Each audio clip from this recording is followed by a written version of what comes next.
お疲れ様です。お疲れ様です。なんか珍しい3人組ではい。やらせてもらうんですけど、今日はここにね、なんかタイヤとかキャップとかあるけど、はい。まあ、これらをプロデュースっていうのね、やってるウルトラロマンスさんについてお話ししようかなということで、はい。実際に僕英語喋れないんで、2人は英語喋れてね、いや俺はコミュニケーション取れてる2人を呼んで、なんか実際に会った時の思い出話とかを踏まえつつ、どんな人なんだろうっていうのをなんか最近知った方も多いと思うので、お話できればなって僕らなりにね、はい、よろしくお願いします。お願いします。は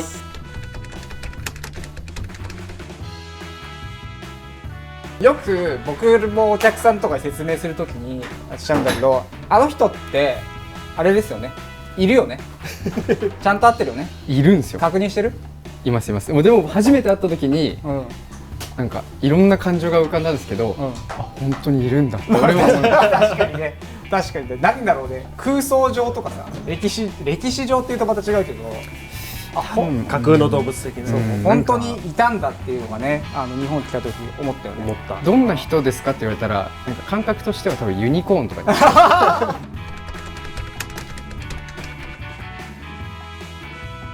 2人はいつ頃から知ってた？どのぐらいでなんか知ったきっかけとかありました？ 2015年ぐらいわかんないですけど、そうだね、多分俺もそんぐらい、ぐらいにラダビストにあった。乗ってたんですよ。どれ？スペシャルなやつ？いやクールです。あれこっちか。トレックの動画の方だよね。違うです。パイプチェックみたいなクールの縦パイプにクールって書いてあるクールって書いてあるトレックのバイクのバイクチェックに、その時はウルトラロマンスって名前じゃないんですよ。なんかいろいろ名前あるらしいもんね、その前のね。なんて名前で乗ってたかはすら覚えてないんですけど、かっけえバイクと、なんかでけえおじさんが乗ってるっていうのをで多分見たのが初めてで、その後に明確にウルトラロマンスって知ったのは、でもそれこそファビオ・チェストかもしれないですね。でもインスタはあれでしょ、フォローしてって感じでしょ。インスタいつからフォローしてたんだ、それも覚えてないですね。僕谷さんにインスタで教えてもらって、そこからだから、でもそれでもここ来たのが2019でしょ。その前に16、17とか2000。僕もね、ラダビスとかなんかでなんか多分ね、間違ってたら申し訳ないんだけど、なんかスペシャルの29のフルカーボンのバイクにわざわざ黒森フォーク作ってもらってパッキングしてるっていうのが、すごいインパクトでかくて、それ動画で上がってたやつですよね。あれ一緒のやつだ。多分そうだと思う。それスペシャルの動画のやつ？そう、多分この動画見終わった後にね、スペシャライズドが出してる動画見ると、多分一番それが彼を象徴してる動画。セーター着て3分ぐらいの動画だよね。そうです。あれ見たらもう、こういう人なんだっていうのが多分一発でわかるから。しかも公式が出してるから日本語字幕あります。そうか。日本語字幕あるんだよねあれいいよねそうだから、あれ見ると一番確かに、あれ世界観が一発でわかるから。一発でわかる。じゃあその感じでみんな、じゃあなんか海外の写真とかを見て知ったっていう感じかな。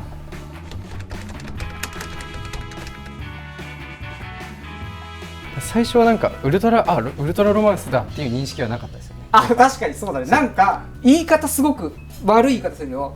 変な自転車に乗ってるすごい大きい人っていう感じだったよね、ニュアンス的にね。変な自転車ばっか持ってるでかいひげの人って感じでした。で、そんな人があれだよね、このタイヤのリリースで来てくれたんだよね。そうです。そうだよね。パナレーサーに工場見学。なるほど。あとあれか、グラインデューロか。でこれややこしいのが、よく説明しちゃうんだけど、このウルトラダイナミコっていうタイヤブランドをやってるんだけど、これは2人でやってるんだね。2人。そうです。パトリックさんとロマンスさん2人でやってるのがウルトラダイナミコって名前で、その人はあれですね、ウルトラロマンスっていう、だから別。パトリック、ウルトラトラディションですけど、彼はっていうお友達とウルトラロマンスで2人でやってるウルトラダイナミコ。なるほど。ファビオズチェストはウルトラロマンスさんだけでメインでやる。名義で。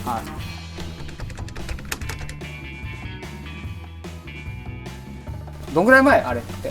年前2年前ちょうどでもこのぐらいじゃなかった9月の何これ俺5年ぐらい前から売ってるイメージだけど違うんです2019 19年に発表になりました。これがリリースするって言って、日本に来た時に上馬で何あれが立ってくれたんだけど、そうです、ウルトラロマンスに会えるよめちゃくちゃたくさんの人来てくれましたね、はい、それの時に我々は初めてお会いしてコミュニケーションを取らせていただいたっていうところですよね。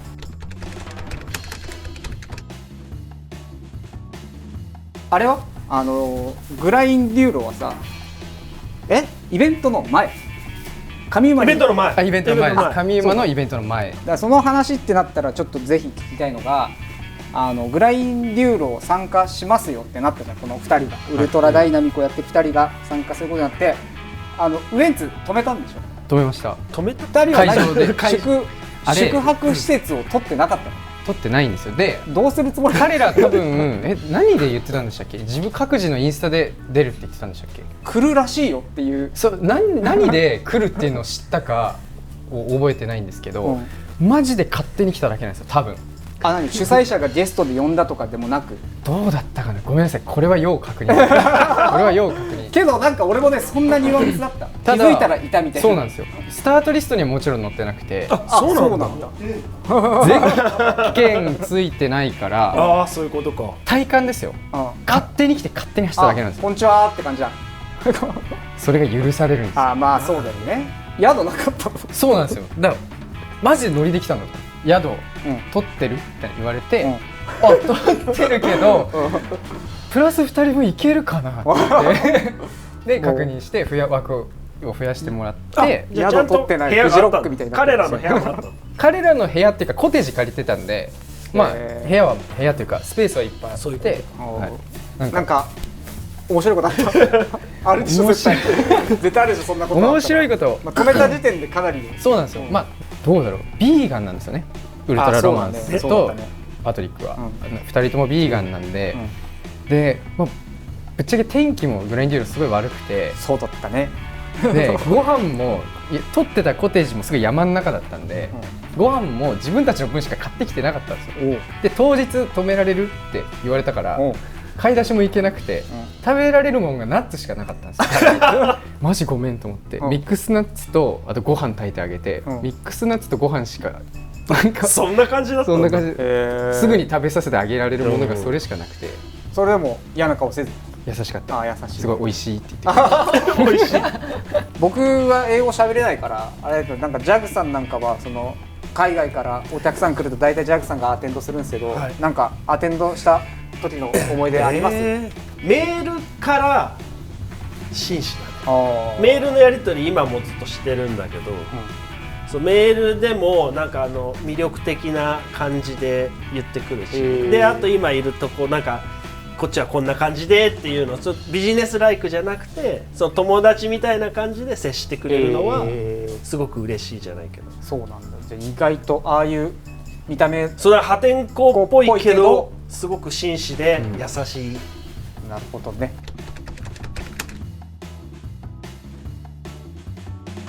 僕が話したいのはその確かイベント終わった後ね、まあもう2年前だから、そのラグでねみんなでご飯したんだよね。でなんでか知んないけど乾杯する時に歌おうぜってなったんだよねねえ金子さんでその時なんか日本の歌歌ってくれよって言われたんだよね。そうしたらなんか金子さんがじゃあ俺行くよって言って、まさかね長渕剛の乾杯をね聞いてた時のウルトラロマンスたちの顔でもうキョトン顔引きつってた。いや楽しそうでしたよ。楽しそうでしたけど、向こうからしたらさ日本語も分かんないしさ、なんか日本語いっぱい質問してくるやつがいっぱいいるっていうけど、本当に嫌な顔一つもせず、ちゃんと一個一個の質問に答えてくれてたのが僕すごい印象的で、でしかも普段お酒も飲まないけど、あの夜すごいなんか楽しかったっぽくて、でラグはオーガニックワインを出す乾杯のね乾杯の金子さん、乾杯の人そうだからその時は楽しそうにワインも飲んでたからワイン飲んでたよね。そうだからよっぽどなんかねなんか俺ららとしても嬉しかったじゃないそうなんかお祝い事とかじゃないとお酒は飲まないみたいな、なんかすごい、お祝い事と同じぐらい今日はいい夜だったよみたいな感じで受け取ってもらったのかな。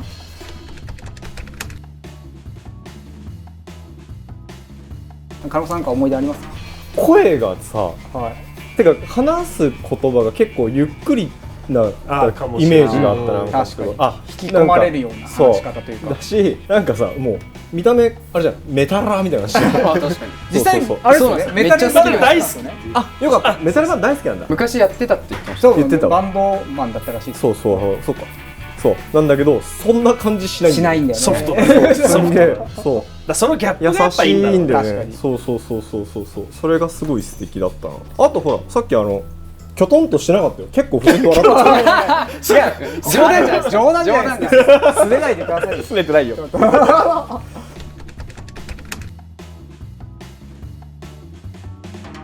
思った以上にスリムだった気がした。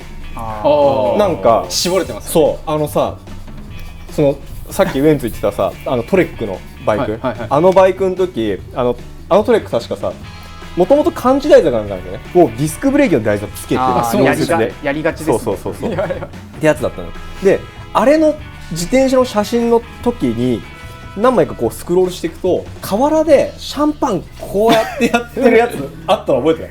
パシャーってやってるやつがあるんだよ。ぜひ見てみてください。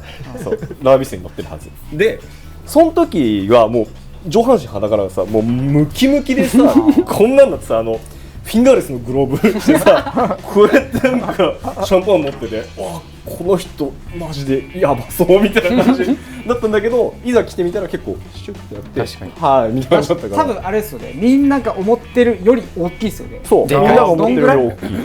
180、いや180じゃ足んないでしょ。いやもうちょっと2メートルあるんじゃないの2メートルはないですけど、でもね足はね30センチちょいあった。30足です。足俺めちゃくちゃでかい。手があれだった気がする。俺足長さんより大きかったと思うよ。足長さんより大きいと思う。じゃあってことは190ぐらいある。確かにでかいか。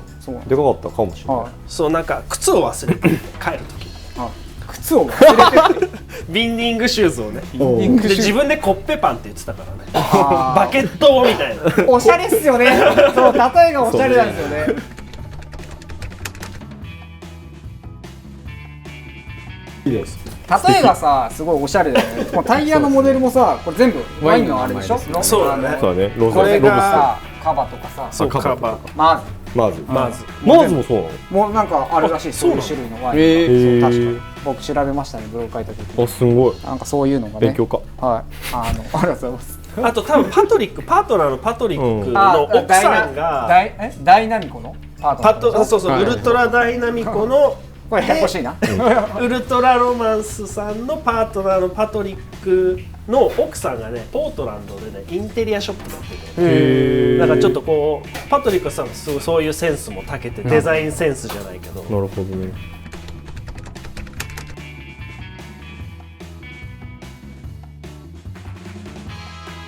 2人とも自転車がかっこいいよね、とりあえず。あと自転車がマジで好きですよね。あと何台持ってるか分かんないぐらい持ってる。そうなんだよ。毎回違うよ。年々増えてるんじゃないかっていう。すっげえ昔普通にサーリー乗ってましたね。乗ってた。あ、そうなんだ。だしクランパスドロップハンドルしてたりとか、ロングホールとかほんとすっごい前だけど、多分ね持ってるはず。持ってた。あとリベンデル乗ってるよね。リベンデル。アトランティス。アトランティスが一番好き。お気に入りです。そうだね。アーチ状の旧アトランティスから新アトランティスに乗せ替えて飛んで。そうなんだ。とんでもねえな。でもそうくん、彼がねハイバーを買ってくれてさ、やった。つけたいって言って。あ、嬉しい。ちょっと。そのうちどっかで上がるかもしれない。あ、上がってほしいな。それが友達がねつけてたらしくて、あれってまだあるみたいな聞かれて。嬉しい。嬉しいっすね。つけてほしい。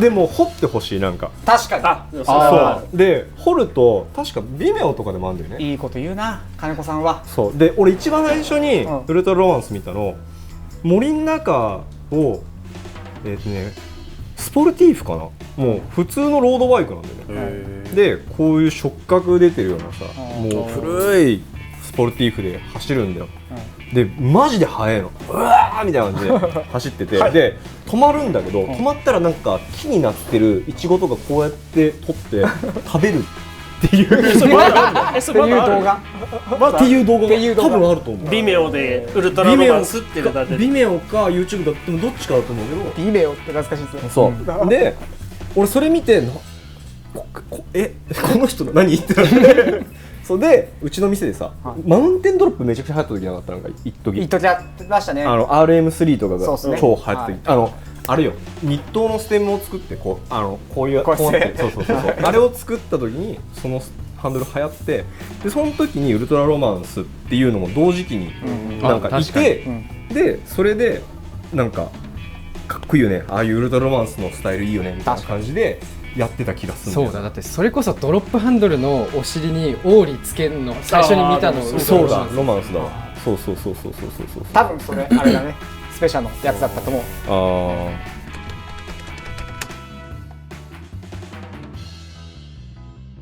そうだよ、さっき言ってたアトランティスかなんかで、マウンテンドロップなんかつけてたものでドリフトしてる写真あったの覚えてる？ありますね。あれとかも見て、でジロ被ってんだよね、そのちょっとスルッとクラシックしてしたやつで、おーみたいな渋っみたいな。確かになんか真似したくなる魅力っていうのがあるよね。ありますね。だから金子さんが言うみたいに、もう本当にそれこそ何かの写真とか、彼のインスタフォローするとかでもいいけど、彼の写真、自転車の写真見て、こうしたい、ああしたい、これを真似したいっていう、なんだろうな、すごいよね。すごい。ハンターと似た魅力がありますね。そうですね。なるほどね。あとね、楽器持ってんだよね、なんか時々ライドの時とかに。それ知らない。バンジョーとか持ってる写真知らない？知らない。バンジョーだっけ？ちっちゃいギターみたいなやつ。そう、あれこうやってやりながらパイプでこうやってなんか吸ってる写真があって、そういうなんだろう、ちょっとヒッピー文化じゃないけど、そういうのも持ってる人たちだからないよね。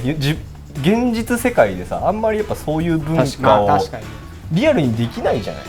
なんかこうゆったりした生き方っていうのもできないけど、それを体現してる人があの人だなと思ったよね。そうだ、今はなんか本拠地みたいのがあるらしいけど、前はテキサスに3ヶ月、コネチカット3ヶ月、であとはずっと自転車乗ってみたいな。この間もなんかロッキー山脈まで。いいな。ロッキー山脈までライド。彼女だよね。彼女が自転車でロマンスはなんか車で追っかけて途中から一緒にライドしてる。彼女さんもなんかいい感じしてるね。そう、いい感じ。そうすごいね。なんですか、もちろん多分現代のさパーツも好きなんだろうけど、なんか僕いつも思うとなんか自転車のパーツってなんか新しいのが偉いみたいな感じじゃないですか。そこをなんか追っかけてないというか、わかります？このニュアンス。わかる。どう言えばいいんだろうな。別に僕も新しいのが嫌いなわけじゃないですけど、でもね、リムブレーキとかね、ダブルフロントダブルとかね、言うもんね。だから世界観がね、好きな人にはすごくハマるというか憧れるというのがあるのかなっていう。来た時にさ乗ってたライトニングボルトがかっこよかったよね。あれが細いパイプのやつね。そうあれだってなんか感じとかもちょっと変だったよね。なんだっけ、なんか変な感じついてた気がするんだよな。覚えてないですね。いや俺も覚えてねえな。なんかね、おーってなったんだよな。なんか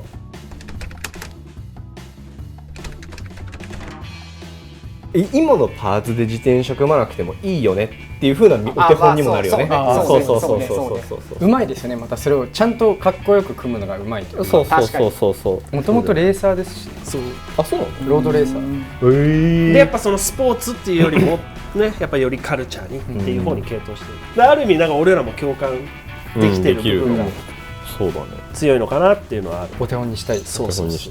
お手本にしたい人ってことでいいじゃん今日は。そうですね。でいまいち僕たちも全てを把握できてないけど、それがいい。そうね。今日は以上ですかね。ありがとうございました。ありがとうございます。ありがとうございます。またね。